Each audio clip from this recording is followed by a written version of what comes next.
Você acha que seus alunos lidam bem com esse padrão de aprendizagem, que é, no caso, o professor como autoridade, o aluno subordinado? E como é que você faz em relação a isso para eles conseguirem assimilar melhor? Você gosta de algum teórico que te guie nesse caminho? Como é que funciona a sua aula? A minha aula não é muito nesse sentido. Dificilmente meus alunos ficam organizados um atrás do outro. Normalmente eu arrumo as crianças em grupos ou faço um semicírculo para que eles possam interagir, conversar. As avaliações, muitas delas também são nesse sentido, porque eu não acredito em aprendizado, alguém ensinando algo simplesmente, o professor ensinando algo simplesmente o aluno. Eu acho que para haver aprendizado tem que haver interação. E é muito mais fácil até quando essa interação acontece entre as crianças, porque eles têm uma linguagem muito próxima. Então, às vezes, o professor ou a professora tenta ensinar de uma forma, uma criança consegue entender e ela se encarrega de passar isso para as demais que ainda não conseguiram entender. Isso facilita muito o processo. Como a monitora, quase. Exatamente. Normalmente, as minhas turmas são agrupadas em grupos de 6, 5 alunos e alunas. Nesses grupos tem um ou dois que são os que têm mais domínio dos conteúdos que foram trabalhados, têm mais habilidades, e eles costumam servir de monitores para aquele grupo que ele faz parte, que ela faz parte. Isso facilita bastante. Normalmente a gente tem um sucesso muito grande quando a gente trabalha dessa forma. E eu percebo, entre os outros colegas e as outras colegas que não trabalham dessa forma, normalmente eles relatam muito mais casos de indisciplina, de dificuldade de trabalhar, justamente porque sempre existe um grupo dentro da sala, um grupo de crianças que não vai se adequar e que vai reagir a esse modelo ultrapassado de educação. E aí eu acho que nesse momento eles reagem através da disciplina, do barulho, do não fazer o exercício que é proposto. Então eu percebo isso nas turmas que ainda seguem esse método de ensino mais tradicional. Eu acho que quando a gente traz o protagonismo para o aluno e para a aluna, quando ele se sente realmente parte daquele processo, ele dificilmente vai ser indisciplinado. É claro que situações acontecem, mas via de regra eles conseguem trabalhar muito melhor e produzir muito mais e terem resultados muito satisfatórios quando eles estão dessa forma, quando eles se sentem ativos no processo de aprendizagem, não só como receptores.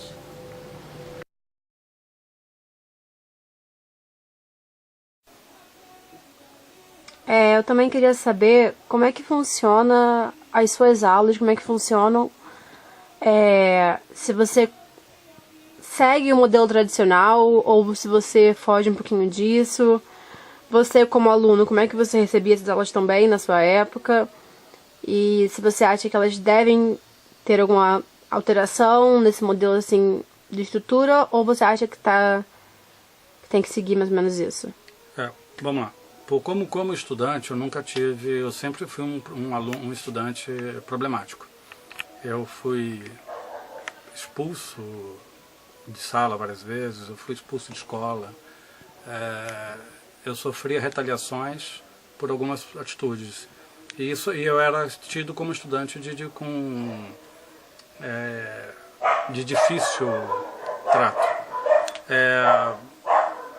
Eu fui estudante numa época que o professor podia arremessar apagador no aluno, que você tinha que levantar para quando um professor chegasse, que você podia dar castigos físicos ou castigos de repetição de texto para um estudante, que você tinha várias medidas que não tem mais hoje.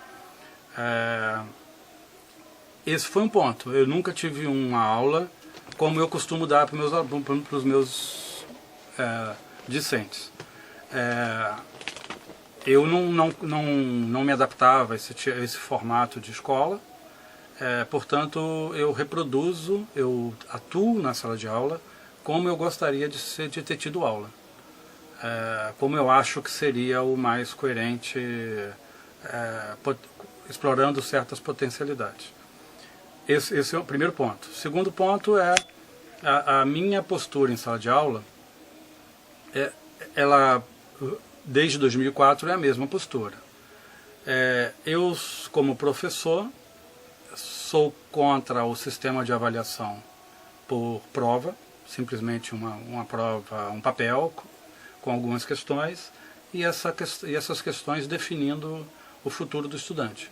Eu sou contra isso, eu acho que isso não é viável, e aí eu exploro outras avaliações. As minhas avaliações, elas vão desde, se o estudante sinalizar que ele tem se eu perceber e o estudante sinalizar também, eu acabo explorando a questão da prova, de uma avaliação oral.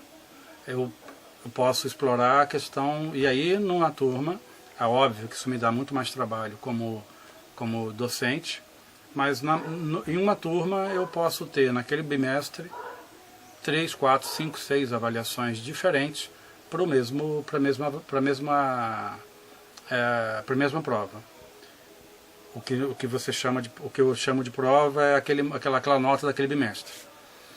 Então as avaliações vão ser as mais variadas, e aí pode ser avaliação na maioria das vezes eu prefiro avaliações encaminhadas por e-mail, para que eu possa fazer a correção e devolução dessa nota, e dou o feedback para o aluno individualmente. Mas as minhas avaliações são quase todas seguindo uma linha que por escolha, eu fiz a linha de me adequar às provas do Enem, já que o meu público naturalmente está indo para o Enem. Então, essa semana eu fui questionado por um aluno, porque na prova do Enseja ele não teve um desempenho bom na disciplina que eu dei aula para ele. E aí eu estava explicando, eu expliquei para ele que eu já, desde o começo do semestre, eu aviso, eu estou focando no Enem, não no Enseja ou em outro tipo de prova. E aí são características diferentes de fazer prova. Um é mais conteudista, o outro é mais...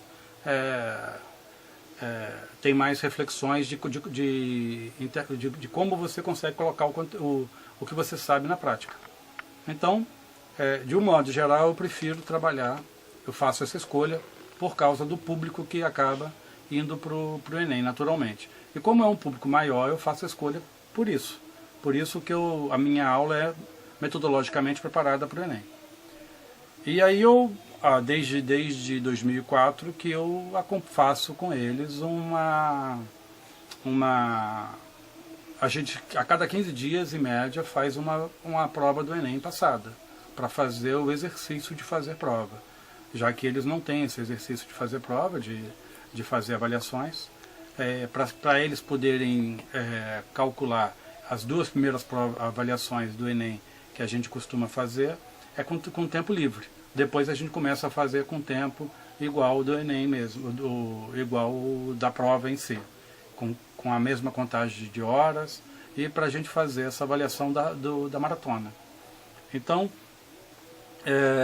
para mim é uma questão de me adequar a um público, já que eu tenho a minha intenção é ajudar esse público.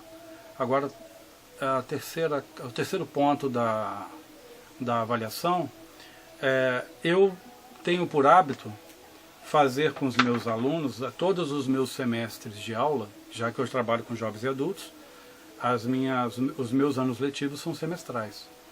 Para todas as turmas que eu tenho, desde 2009, todas as turmas que eu tenho, e eu não conheço não tenho nenhum colega que faça o mesmo que eu peço para as minhas turmas avaliarem meu desempenho como docente, a minha didática, para ver se eles estão entendendo, se eles estão concordando com a minha didática, o que eles têm de opinião, para fazer alguns ajustes. E a última avaliação de cada turma, de cada semestre, é me avaliar a minha didática. E isso já é um momento que é uma avaliação, porque eles têm que apresentar isso de algum modo, mas que não tem peso para aprovação. E aí eles já estão aprovados ou reprovados, aí isso não entra mais em mérito nisso, e aí eles fazem a minha avaliação. Em via de regra é o que eu uso para me preparar para o semestre seguinte. É essa crítica deles esse feedback deles sobre a minha prática. Dificilmente, como já deixei claro, eu não costumo dar avaliação por prova normalmente, e as minhas avaliações exploram algum tipo de evolução. Se o estudante chegou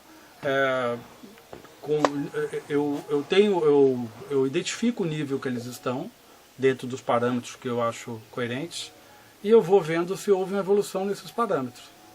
A evolução independente do nível, para mim, é motivo de aprovação. Então, na maioria dos estudantes que eu tenho contato, eu acabo naturalmente aprovando. Não costumo reprovar estudantes, é difícil reprovar um estudante, e para mim os critérios também envolvem critérios humanos, a questão da vida do estudante, a questão de dificuldades, a questão de idade, a questão financeira, então envolvem vários aspectos. E eu tenho por hábito, independente de ter terminado o ensino médio, eu ainda deixo com eles algum contato para que a gente continue mantendo um feedback. E eu, de um modo geral, acabe ajudando eles a passar pela prova do Enem. Então, alguns estudantes vão passar pelo Enem 2 anos depois, e aí vão ser aprovados, e eu fico, enquanto isso, dando um feedback para eles, trocando informações, corrigindo provas. A gente continua tendo uma relação docente-discente.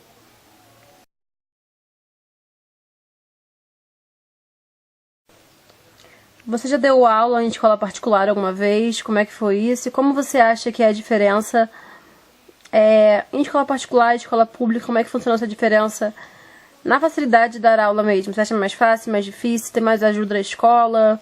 Ou a escola particular é só mais presa num sistema, enfim, que não funciona? Eu trabalhei cursinho pré-vestibular, aulas em escolas particulares, regulares, no sentido... E trabalhei no estado do Rio de Janeiro, na rede pública, tanto no ensino regular quanto no ensino de jovens e adultos. Para mim, são 4 cenários completamente diferentes. Vou começar pela escola particular. A escola particular, você tem um público que está pagando. Esse público que está pagando, ele não é homogêneo. Tem alunos que não querem também, que não estão antenados com o tempo, então eles não estão afim de estudar naquele momento, que às vezes vão só se ligar a essa importância 5, 6 anos depois. E tem alunos, o cenário, na maioria das vezes, são alunos que estão afim de estudar, que têm um objetivo, né? Esse objetivo é concluir o ensino médio. E tem aquele segundo grupo, que é o grupo que está em defasagem, tempo, série ou maturidade. Digo, de certo modo, também não é todo mundo, mas em via de regra os alunos têm uma cobrança por trás, um suporte por trás, porque o pai está pagando, e aí essa despesa ele quer ter algum retorno financeiro. Algum retorno financeiro é a conclusão do estudante, para que ele não fique pagando indefinidamente. Vai chegar um momento que o pai vai cobrar do filho aquele resultado. Se ele não tiver resultado, ou ele tira dali e bota no ensino público, de uma escola do Estado nas mediações. Então ele tem uma cobrança diferenciada do estudante. Esse cenário, esse grupo de pessoas que estão no ensino particular, na escola particular, ele não destoa muito do cenário dos estudantes de escola pública. A diferença básica é o seguinte, pelo menos nas escolas que eu trabalhei. As escolas tinham que oferecer resultados para a população que paga. Então ela tem que ter algumas aprovações, alguns resultados de de desempenho. Ela cobra, ela não aceita normalmente nas escolas, não aceitavam o fato de não ter uma prova. Tinha que ter prova, de preferência as provas no padrão de próximo ao vestibular ou um padrão próximo ao Enem. Esse padrão era quase sempre o exigido pelas escolas. E aí, claro, cabe ao professor formatar isso. Mas o professor tem algumas liberdades e algumas amarras. As liberdades são, tem oferta de material para trabalhar, equipamento, tem mais oferta de material, mas ele tem algumas amarras. As amarras de desempenho, aprovação, ele tem a questão de obrigatoriedade de seguir a um programa, e aí ele tem menos liberdade em prática em sala de aula. E tem menos liberdade também com atitude com os alunos, já que ele tem um público que está conferindo esse desempenho dele. Então, retirar um aluno da sala, se o professor acha isso viável, acha isso um aluno que, por alguma questão de comportamento, ele achar viável de retirar o aluno da sala, ele tem mais limitações no particular. No público ele tem mais liberdade com isso. Mas a escola pública dá mais liberdade, mas em contrapartida dá menos capacidade para você desenvolver as potencialidades dos alunos. A não ser, claro, uma característica como um Pedro II, algumas escolas que acabam tendo uma outra logística na questão da escola. Mas as escolas particulares acabam tendo mais facilidade para os alunos que têm algum potencial, porque o pai paga e acaba identificando potencialidades, e essa potencialidade vai ser desenvolvida no cursinho. Por questões financeiras, ele acaba tendo mais capacidade de desenvolver essa habilidade dele. E eu acho que o grande diferencial, tanto para a escola particular do ensino médio regular, quanto a escola pública, é aquele aluno que tem capacidade de pagar um cursinho. Porque, em vias de regra, eles não fazem, tanto na escola particular quanto na pública, é difícil você ver um aluno colocando como projeto a aprovação no ensino médio. Aprovação no vestibular. Então é difícil você pegar um aluno de 7ª série, ou 8º ano, ou de 8ª série, 9º ano, já pensando na aprovação do vestibular e trabalhando com essa rotina de estudos. Eu vou chegar em casa, vou estudar 1 hora por dia, independente de eu ter prova ou não. É difícil de você pegar um estudante com esse empenho. Se o estudante tivesse empenho de no 8º ano, estudar 1 hora por dia, 9º ano, aumentar para 2 horas por dia, 1º ano ensino médio, 3 horas por dia, 2º ano ensino médio, 4 horas por dia, 3º ano ensino médio, 4 ou 5 horas por dia, ele naturalmente passa no vestibular.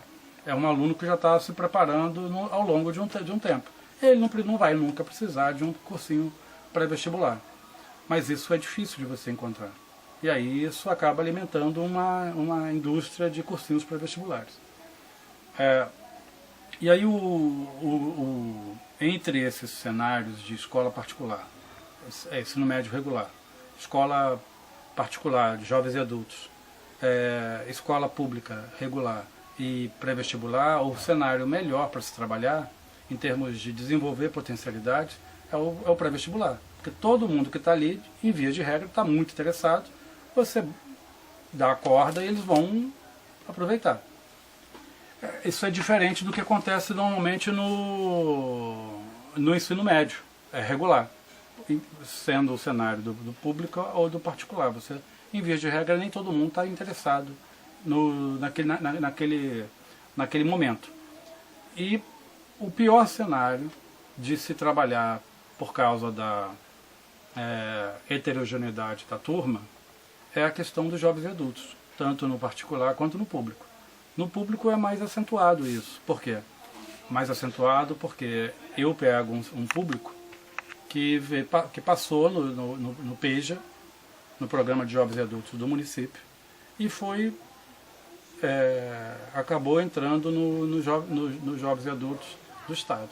Então eu pego estudantes, e aí eu não estou entrando no mérito das atividades do município, mas ele vai pegar um público também que é semi-analfabeto, que é analfabeto, e gente que não sabe o básico. E aí é uma dificuldade estrutural.